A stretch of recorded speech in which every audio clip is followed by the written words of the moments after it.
Latest पकाओ video देखने के लिए सब्सक्राइब कीजिए हमारे चैनल वे टू विज्ञान को। एक सेकंड, हाँ यह ठीक है।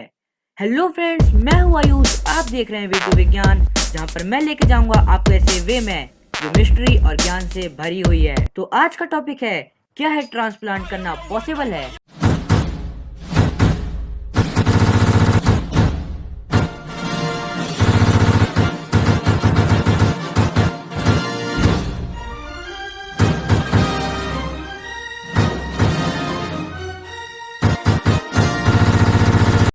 रिसर्चर्स और डॉक्टर ने 18th सेंचुरी से ही एनिमल्स और ह्यूमंस के ऑर्गन ट्रांसप्लांट करना शुरू कर दिया था। कई फेलियर के बाद फाइनली 20th सेंचुरी में डॉक्टर्स सक्सेसफुल ऑर्गन ट्रांसप्लांट कर रहे थे। और अगर हम इसे आज के टाइम से कंपेयर करें तो किडनी, लीवर, हार्ट का ट्रांसप्लांट करना कॉमन हो गया है। वर्ल्ड का सबसे पहला सक्सेसफुल ऑर्गन ट्रांसप्लांट 1954 में किया गया था और वो ऑर्गन था किडनी, जिसे आप इसके कारण खराब कर रहे हैं। और फिर इसके बाद 1967 में लीवर, 1986 में पेनक्रियाज और हार्ट, 1986 में first successful double lung transplant किया गया था। अब तक डॉक्टर्स लगभग सभी ऑर्गन का ट्रांसप्लांट कर सकते हैं, लेकिन यह ट्रांसप्लांट होता क्या है? ट्रांसप्लांट का मतलब होता है जब बॉडी का कोई ऑर्गन फेल हो गया हो, उसका कारण कोई बीमारी या चोट हो सकती है। ऐसी सिचुएशन में डॉक्टर्स किसी और पर्सन का ऑर्गन किसी और के बॉडी में लगाते हैं, उसे हम ऑर्गन ट्रांसप्लांट कहते हैं। ऑर्गन ट्रांसप्लांट के लिए अक्सर लगभग इंतजार करना पड़ता है ट्रांसप्लांट रिजेक्शन के रिस्क को कम करने के लिए। ट्रांसप्लांट रिजेक्शन का मतलब होता है जब बॉडी ऑर्गन को एक्सेप्ट नहीं करती है, इसलिए डॉक्टर्स को पहले से ही ऐसे पर्सन का ऑर्गन सिलेक्ट करना पड़ता है जो पेशेंट की बॉडी से मैच करता हो। इसके बाद भी कभी कभी बॉडी ऑर्गन को एक्सेप्ट नहीं करती है। ट्रांसप्लांट रिजेक्शन तब होता है जब आपका इम्यून सिस्टम आपके न्यू ट्रांसप्लांट ऑर्गन में अटैक करने लगता है, और ऐसे में पेशेंट को अपने बाकी की लाइफ अच्छे से बिताने के लिए ड्रग लेने पड़ सकते हैं डॉक्टर के प्रिस्क्रिप्शन में।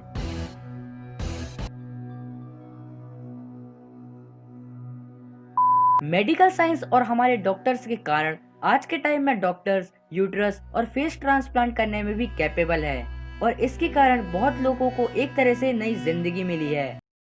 पुराने समय में ऑर्गन ट्रांसप्लांट सिर्फ एक इमेजिनेशन थी, लेकिन अब भी मेडिकल साइंस के इतने डेवलप होने के बावजूद डॉक्टर्स अब तक हमारी बॉडी के सबसे कॉम्प्लेक्स ऑर्गन यानी ब्रेन का ट्रांसप्लांट करने में कैपेबल नहीं है। लेकिन अगर ऐसा करना पॉसिबल हो जाए तो सीबीआई यह जान पाएगी कि एक क्रिमिनल का ब्रेन कैसे वर्क करता है, कैसे सोचता है, और हम महान वैज्ञानिक एल्बर्ट आइंस्टाइन का ब्रेन भी किसी और इंसान में ट्रांसप्लांट कर पाएंगे। एक्चुअल में हम ब्रेन ट्रांसप्लांट को ब्रेन ट्रांसप्लांट नहीं कह सकते, क्योंकि हमारा जो ब्रेन है, मान लीजिए एक डिब्बे में है, वो डिब्बा आपका स्कल है। ब्रेन ही वो ऑर्गन है जो आपकी पूरी बॉडी को कमांड देता है कि कैसे वर्क करना है। तो हम ब्रेन ट्रांसप्लांट को एक तरह से बॉडी ट्रांसप्लांट भी कह सकते हैं। हेड ट्रांसप्लांट करने की कोशिश डॉक्टर बहुत पहले से ही कर रहे हैं। इसकी शुरुआत 1908 में चार्ल्स गुटरी ने की थी। उन्होंने एक डॉग का हेड ट्रांसप्लांट किया था जो अनसक्सेसफुल रहा। 1970 में रॉबर्ट वाइट ने एक बंदर के सिर को दूसरे बंदर के बॉडी में ट्रांसप्लांट किया था। वह ऑपरेशन काफी हद तक सक्सेसफुल रहा, और हेड ट्रांसप्लांट के बाद भी वह मंकी सुन, टेस्ट और स्मेल कर सकता था, लेकिन अनफॉर्चुनेटली वह मंकी 8 दिन तक ही सरवाइव कर पाया। रिसर्चर्स इसकी वजह हेड ट्रांसप्लांट को बताते हैं। बावजूद नाकामी के उन्होंने अपने इस एक्सपेरिमेंट को बड़े लेवल में करने के बारे में सोचा, लेकिन फाइनेंशियल सपोर्ट न मिलने के कारण उन्हें अपना यह आइडिया ड्रॉप करना पड़ गया। क्या कहना चाहते हो बे? इन सब एक्सपेरिमेंट का एक ही मोटिव था, ह्यूमंस का हेड ट्रांसप्लांट करना। 2015 में एक इटैलिक न्यूरोसर्जन सर्जियो कैनावेरा और चाइनीज ऑर्थोपेडिक रेन जियोपिंग के साथ मिलकर दुनिया का फर्स्ट हेड ट्रांसप्लांट का मॉडल मीडिया के सामने रखते हैं, और वो कहते हैं कि वो साल 2017 में दुनिया का फर्स्ट ह्यूमन हेड ट्रांसप्लांट करने वाले हैं, और उनके अकॉर्डिंग इस ऑपरेशन में 130 करोड़ की लागत लगेगी और 150 डॉक्टर्स, नर्सेस और टेक्निकल स्पेशलिस्ट की जरूरत पड़ेगी। लेकिन जब ऑपरेशन का समय आया तो इन्हें भी फाइनेंशियल सपोर्ट नहीं मिला, और साथ ही इनका जो डोनर था, जो इनके एक्सपेरिमेंट के लिए अपना ब्रेन देने वाला था, उसने भी ऑपरेशन के लिए मना कर दिया।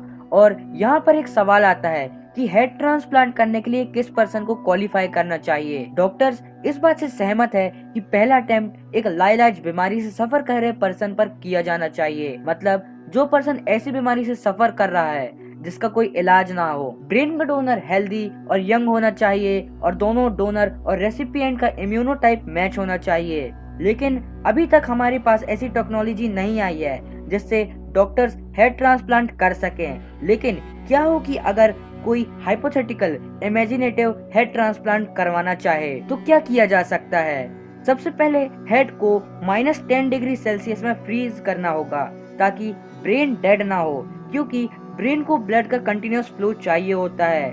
उसके बाद नेक से जो आर्टरीज और वेन जाती है उन सबको एक स्पेसिफिक कलर दे दिया जाएगा और साथ वाली बॉडी के साथ भी सेम प्रोसेस की जाएगी।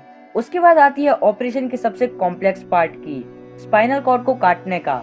इसके लिए डॉक्टर्स को डायमंड से बने नाइफ से स्पाइनल कॉर्ड को काटना होगा ताकि स्पाइनल कॉर्ड को ज्यादा डैमेज ना पहुंचे।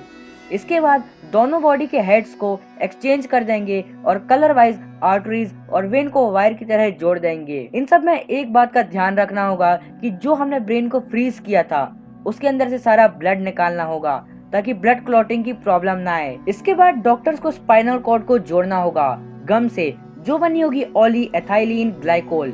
बेसिकली इसका यूज डॉक्टर टिश्यू को जोड़ने के लिए करते हैं। इसके बाद उस इंसान को 1 महीने के लिए कोमा में रखा जाएगा ताकि जितने भी बॉडी में कट्स लगे हैं उन्हें हील कर सकें। अब आपको लग रहा होगा कि जब डॉक्टर्स हेड ट्रांसप्लांट का प्रोसेस जानते हैं तो वे हेड ट्रांसप्लांट क्यों नहीं कर सकते।